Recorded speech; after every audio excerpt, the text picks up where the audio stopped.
حضرت عائشہ رضی اللہ تعالی عنہا 5 ہجری میں نبی صلی اللہ علیہ وسلم نے سفر کیا تھا. ایک جھڑپ تھی, لڑائی تھی معمولی سی, تو جس کو غزوہ بنی مستلق کہا جاتا ہے.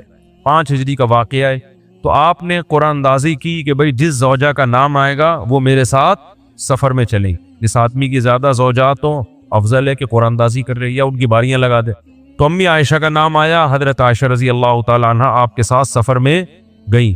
واپسی پہ یہ قافلہ جب واپس آ رہا تھا تو قافلے نے پڑاؤ ڈالا. حضرت عائشہ رضی اللہ تعالی عنہا نے اپنی بہن سے حضرت اسما سے ایک ہار ادھار لیا تھا پہننے کے لیے. تو حضرت عائشہ کہیں گئی ہیں قضائے حاجت کے لیے یا کسی کام سے, وہ ہار گر گیا. تو وہ تلاش کرنے میں ان کو دیر ہو گئی.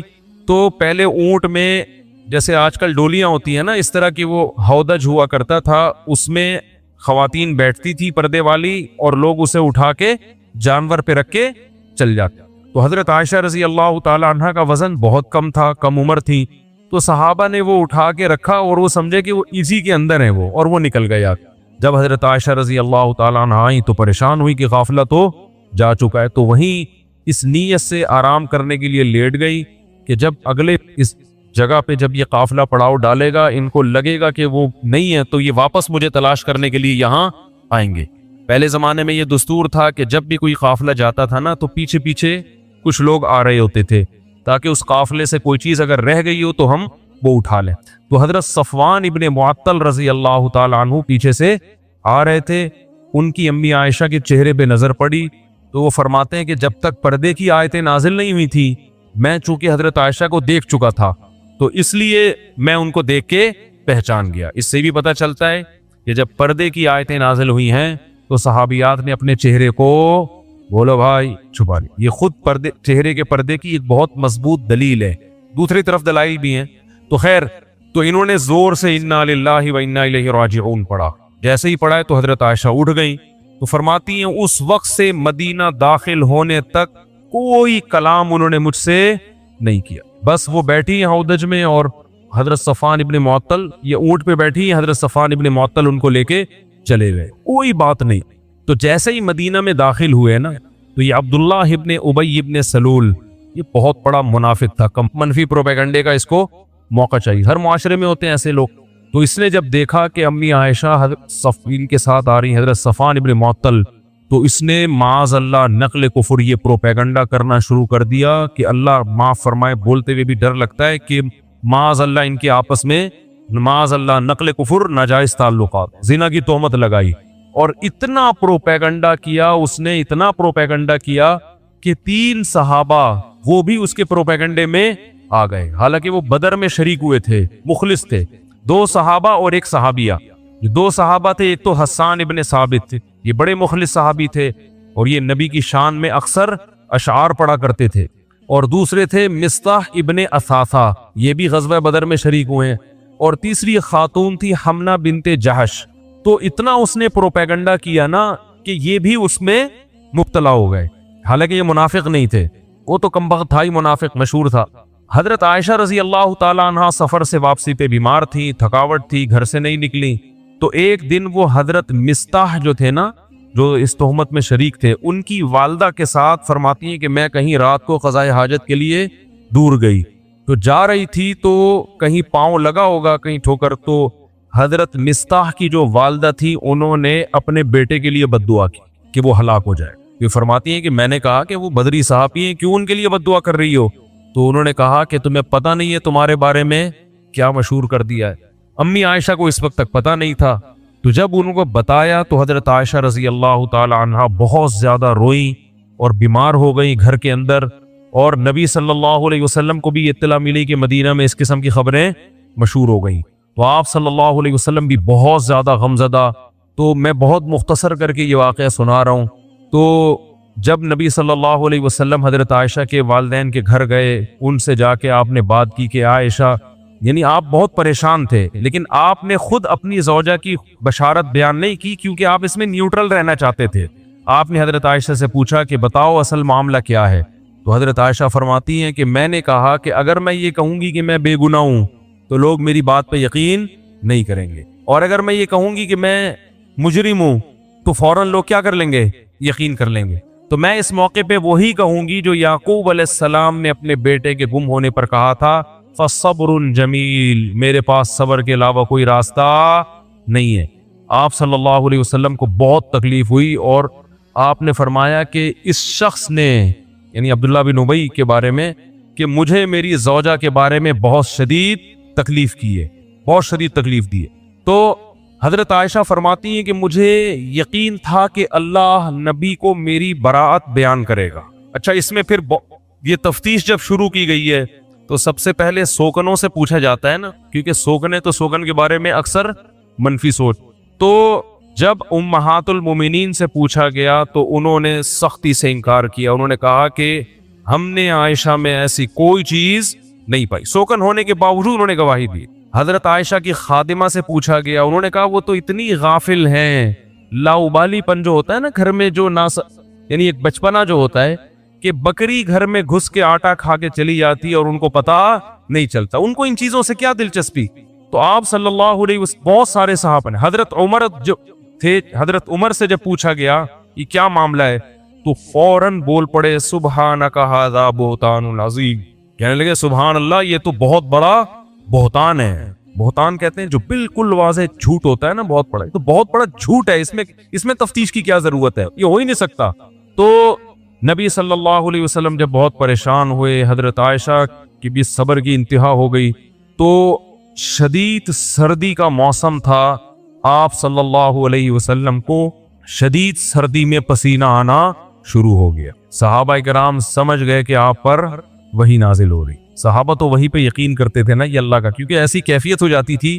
تو حضرت عائشہ فرماتی ہے شدید سردی میں نا آپ کے ایسا پانی کی طرح پسینہ نچڑتا تھا، ایسی کیفیت ہوتی۔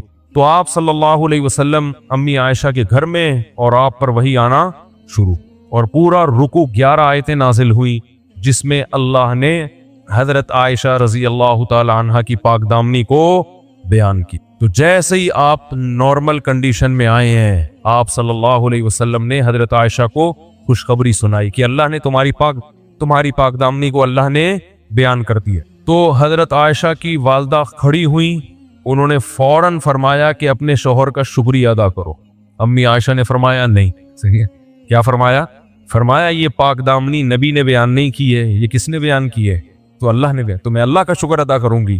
تو اس پر یہ آیتیں نازل ہوئیں۔ حضرت عائشہ فرماتی ہے مجھے یقین تھا کہ اللہ میری برات کا اعلان کرے گا، مگر اس کا تصور بھی نہیں تھا کہ قرآن کی آیتیں بنا کے اللہ نازل کر دے گا جو قیامت تک پڑھی جائیں گی۔ تو اللہ تعالیٰ نے پھر جو عبداللہ بن ابی تھا اس کے لیے دردناک سخت عذاب کی خوشخبری بتائی، اور فرمایا کہ جب اصول یہ ہے کہ جو کسی پہ زنا کی تہمت لگائے گا تو کتنے گواہ لے کر آئے گا؟ 4 گواہ، اور یہاں کسی کے پاس 1 گواہ بھی نہیں ہے۔ یہ قرآن میں پہلے نازل ہو چکا تھا یہ حکم کہ 4 گواہ ہونے چاہیے۔ تو اب جو لوگ اس میں شریک تھے ان پہ حد قذف جاری ہوگی، اور ان کو 80 کوڑے لگائے گئے، جن میں 2 صحابی اور 1 صحابیہ اور عبداللہ بن ابی منافق، اس کو بھی 80 کوڑے لگائے گئے۔ تو حضرت عائشہ کی اللہ نے برات کا اعلان کیا، اور پھر قرآن نے کہا لولا اذ سمعتموہ، صحابہ کو بھی تنبیہ کی کہ ایسا کیوں نہیں ہوا کہ جب تم نے یہ خبر سنی تھی قلتم ما یکون لنا ان نتکلم بہذا، تم نے یہ کیوں نہیں کہا کہ ہم تو اس پہ کلام بھی نہیں کر سکتے، سبحانک ھذا بہتان عظیم۔ جو الفاظ حضرت عمر کے تھے نا، تو اللہ نے فرمایا تم سب نے یہ کیوں نہیں کہا۔ تو یہ بھی حضرت عمر کی فضیلت ہے کہ جو الفاظ انہوں نے کہے تھے وہی آیتیں قرآن بن کے نازل ہوئے۔ حضرت عمر اس پہ فخر کیا کرتے تھے کہ اللہ نے میرے کلام کو قرآن کا حصہ بنایا، کہ تم سب نے وہ الفاظ کیوں نہیں کہے جو کس نے کہے تھے۔ حضرت عمر تو بہت غیرت والے تھے نا، ان میں تو یہ دائیں بائیں حساب کتاب تھا ہی نہیں، ٹھیک ہے نا۔ انہوں نے کہا یہ کیسے ہو سکتا ہے، یہ تو ممکن نہیں ہے، کیونکہ سب جانتے تھے پہلے زمانے، جیسے آج بھی گاؤں میں سب ایک دوسرے کو جانتے ہیں، تو پہلے تو صدیوں سے قبیلے ایک ساتھ رہتے بالکل اس کی مثال ایسے جیسے حضرت مریم کے جب بغیر شوہر کے بچہ ہوا ہے تو بنی اسرائیل نے کیا کہا، اے مریم تجھے تو ہم بچپن سے جانتے ہیں، ما کان ابوکی امرأ سوء وما کانت امکی بغیہ، نہ تمہارا باپ برا آدمی اور نہ تمہاری ماں فاحشہ، تم تو پیغمبروں کے خاندان میں پیدا ہو کے تم نے یہ کیسے کر لیا۔ تو جو قریب رہتے ہیں نا وہ ایک دوسرے کو جانتے ہیں۔ تو حضرت عمر امی عائشہ کو جانتے تھے، ابو بکر کی بیٹی ہیں، سبحانک، انہوں نے کہا اس کی تفتیش کی ضرورت نہیں ہے، سبحانک ھذا بہتان عظیم۔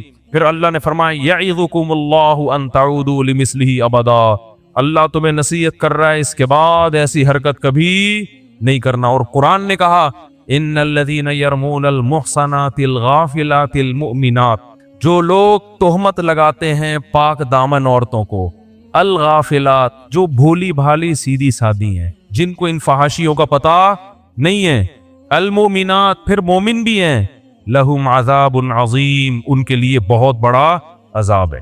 تو اس میں اللہ نے امی عائشہ کو سیدھی سادی بھی کہا، مومن بھی کہا اور پاک دامن بھی کہا کہ بھائی تہمت اگر کوئی لگائے کسی پہلے سے کوئی فاحشہ عورت ہو، کوئی طوائف ہے مشہور ہے دنیا میں، اس کے بارے میں کوئی کہ اس نے زنا کیا ہے، برا تو یہ بھی ہے، جب تک گواہ نہیں آپ نہیں لگا سکتے، لیکن ایک پاک دامن اور نیک عورت پر آپ کیسے تہمت لگا رہے ہیں؟ پھر قرآن نے یہ بھی کہا الخبیثات للخبیثین والخبیثون للخبیثات، اللہ نے اپنے حبیب صلی اللہ علیہ وسلم کے لیے جس خاتون کی سلیکشن کی ہے وہ طیبات میں داخل ہے، وہ خبیثات میں داخل نہیں ہے، کیونکہ یہ تو اللہ کے حکم پہ آپ نے نکاح کیا تھا نا، خواب آیا تھا آپ صلی اللہ علیہ وسلم کو، تو اس میں بھی قرآن نے بتا، اس لیے علماء کہتے ہیں اس پر پوری امت کا اجماع ہے کہ پیغمبر کی بیوی کافر تو ہو سکتی ہے، فاحشہ زانیہ نہیں ہو سکتی۔ لوط علیہ السلام کی بیوی کافر تھی، زانیہ نہیں تھی۔ نوح علیہ السلام کی بیوی کافر تھی، زانیہ نہیں تھی۔ پیغمبر کی کہ نسب میں ایسا نہیں ہوتا، وجہ اس کی یہ ہے کہ کسی کی بیوی کا غیر مسلم ہونا اس مرد کے لیے بے عزتی کا سبب نہیں ہے، وہ آخرت میں اس کو غیر مسلم ہونے کی سزا ملے گی، مگر یہ مرد کے لیے بے عزتی کی بات بولو نا نہیں ہے۔ لیکن کسی کی بیوی کا زانیہ ہونا اس آدمی کے لیے بولو نا یار بہت ہی بری بات، اس سے وہ اس کا امیج ختم، برباد۔ اور پھر آگے نسب میں کیا ہے، کیا پتہ چلے گا یہ بچے آپ ہی کے ہیں، یہ کہیں اور سے تو نہیں ڈاؤن لوڈ کروائے انہوں نے، کیا پتہ چلے گا؟ نسب خراب۔